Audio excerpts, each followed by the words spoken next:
भी देखा कि 75% टेररिस्ट एक्टिविटी दुनिया में जो है उनकी जनरेशन जो है इब्तदा पाकिस्तान से होती है। इससे बड़ी बात क्या हो सकती है कि 75% प्राइम मिनिस्टर ने आगे कहा। बिल्कुल कॉल ले लेते हैं। हेलो जी, अस्सलाम वालेकुम जी, मैं स्वीडन से बोल रहा हूँ, मेरा नाम अब्दुल करीम है जी। अब्दुल करीम साहब क्या फरमा रहे हैं आप? मैं लशारी साहब को भी सलाम करूंगा। बात यह कि पाकिस्तान को देखें जी, अभी पाकिस्तान को अपना किबला सीधा करना पड़ेगा। ये 60 साल के बाद जो हमारे ऊपर अजाब आता जा रहा है, देखें हमारे स्टूडेंट जो आते हैं पाकिस्तान से उनको सिर्फ स्टूडेंट ही रहना चाहिए ताकि कम से कम अपने मुल्क का नाम बदनाम ना करें। अगर वो स्टूडेंटशिप से हट के, बाकी आप देखें, मैं कोई छोटी सी बात से हवाला ये देना चाहता हूँ कि पाकिस्तान से लोग जब गाँव से उठ के आते हैं पढ़ने के लिए, यहाँ लंदन जैसे शहर में जहाँ पूरी दुनिया के लोग आबाद है और यहाँ बड़े बड़े मगरमच्छ बैठे हुए। मगरमच्छ का मतलब ये कहूंगा कि जो टेररिस्ट दुनिया का जो सिलसिला है उनके लोग यहाँ बैठे, उन लोगों को पकड़ते हैं, नए नई मछलियों को पकड़ते हैं कि इनको पकड़ो, इनको बरगलाओ और इनको ये ऐसा कराओ। ये हमारे एम्बेसीज का भी काम है, यूके की जनाब आली, यूके की 3 बड़ी एजेंसियां उन पर चार्ज फ्रेम नहीं कर सकी हैं, इल्जाम साबित नहीं कर सकी हैं, उनके पास एविडेंस ही नहीं था और सब बेगुनाह साबित हुए हैं। आप इस बारे में क्या कहते हैं? देखिए, बात ये अगर बेगुनाह साबित हुए हैं तो किस बंदे ने इन एजेंसीज को इंफॉर्मेशन दी है कि ये लोग टेररिज्म के चक्कर में पड़े हुए हैं या इसमें इन्वॉल्व होते जा मुखालिफ लड़ते हैं वो पाकिस्तानी। आप जिनको नेक लोग कह रहे हैं वो पाकिस्तान की गली मोहल्लों में सुसाइड बॉम्बर्स हैं, पाकिस्तान मासूम पाकिस्तानियों को मार रहे हैं। बरसा ये पाकिस्तानी मुसलमान नहीं कर रहे, ये इंडिया करवा रहा है, ये रूस करवा रही है, ये बेरून कूफते इस वक्त मुनफ़्फ़िस से। फिर क्या सबब है कि पाकिस्तान की गवर्नमेंट इंडिया का नाम तक नहीं लेती? उस पाकिस्तान की गवर्नमेंट जो है इंतहा दर्जे की अंडर प्रेशर है, इंतहा दर्जे की, उसको बहादुर किया जा रहा है। ये नहीं जब सारी दुनिया के कहे कि वो लड़ रहे हैं जरदारी बहुत खूबसूरती से, ये जो टोक्यो हुआ है वहां जाके उसने जो केस अपना पेश किया है खूबसूरती से लड़ रहे हैं। दुनिया को अल्टीमेटली मानना पड़ेगा ये सच्चाई को।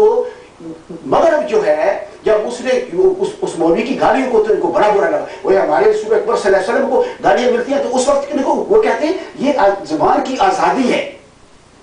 वो हमारे पाकिस्तान में इस्लामी जमहूरियत है, हमारे पाकिस्तान में मादर पिदर आजाद जमहूरियत है जब मर्द के साथ मर्द शादी करता है। ये याद रखने वाली बात है। ठीक है, यहाँ पे एक कॉल है, हमने राब्ता किया है हमने मोहतरम अमजद मलिक साहब से। हेलो, अस्सलाम वालेकुम अमजद मलिक साहब। जी वालेकुम सलाम। अमजद मलिक साहब, ये देख रहे हैं पाकिस्तानी स्टूडेंट्स के साथ क्या सुलूक रवा रखा गया है और अब उनको यूके बॉर्डर एजेंसी के हवाले किया गया है और कहते हैं कि उन्हें डिपोर्ट किया जाएगा। आप माहिर कानून हैं, क्या समझते हैं कि उनको डिपोर्ट किया जा सकता है? नहीं, उनको डिपोर्ट करने के ऑर्डर सर्व किए जाएंगे अभी तो पहले स्टेज पे, और उनके पास राइट ऑफ अपील होगा जो एक स्पेशल इमिग्रेशन अपील कमीशन जो ट्राइब्यूनल है जो इस तरह की अपीलें सुनता है, जिसमें एक हाई कोर्ट का जज बैठता है और एक इमिग्रेशन जज बैठता है और साथ उनके एक ऐसा KPMG का मेंबर बैठता है जो जिसने इंटेलिजेंस मटेरियल पहले देखा हो या उसका तजर्बा हो। तो एक बड़ा एक ट्राइब्यूनल को उनकी अपीलें सुनेगा और ये अपीलें काफी महीनों तक चल सकती हैं। आप समझते हैं कि उनको आसानी से डिपोर्ट किया जा सकता है? उनके पास स्टूडेंट वीजा हैं इस वक्त? नहीं, उनको मैं ये नहीं कहता कि उनको नहीं किया जा सकता, मैं ये कहता हूँ उनके पास राइट है अपील का, लेकिन होना ये चाहिए था कि अगर उनके पास चार्ज करने का एविडेंस नहीं है हुकूमत के पास तो उनको अलाउ करना चाहिए था कि वो उनके खिलाफ केस साबित नहीं हुआ और वो ताकि अपनी नॉर्मल जिंदगी गुजार सके।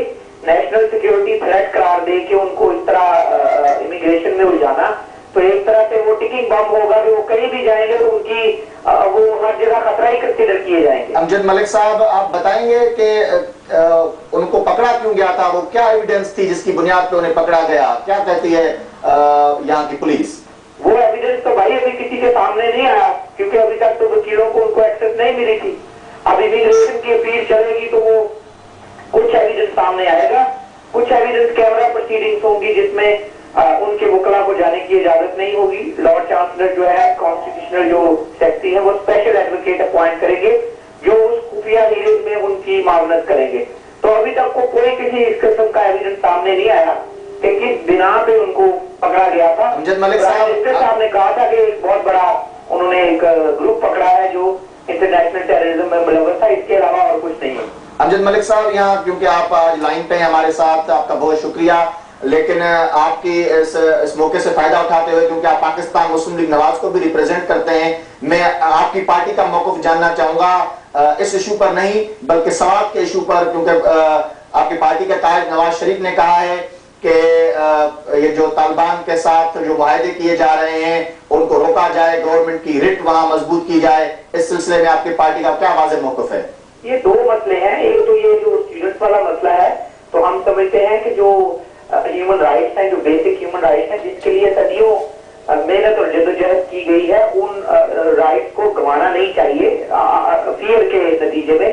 9/11 کے بعد دنیا بدل گئی ہے، لیکن اس کے ساتھ ساتھ ہمیں ان رائٹس کو پرزرو کرنا چاہیے جس کے بنا پر رائٹ آف فیئر ٹرائل جو ہے اس کا کنسپٹ اور انسنٹ انٹل پروون گلٹی کا کانسپٹ بچا رہے۔ لیکن جہاں تک پاکستان کا تعلق ہے، میرے خیال میں ایک لاجیکل اس کی آئیڈیا ہے کہ ڈائیلاگ پروسیڈ کیا جائے، لیکن ساتھ ہی ساتھ گورنمنٹ کی رٹ جو ہے اس کو پھیلایا جائے آئین کے دائرے میں رہ کے، اور جہاں لوگ قانونی دائرے میں آنا چاہتے ہیں ان سے ڈائیلاگ کیا جائے۔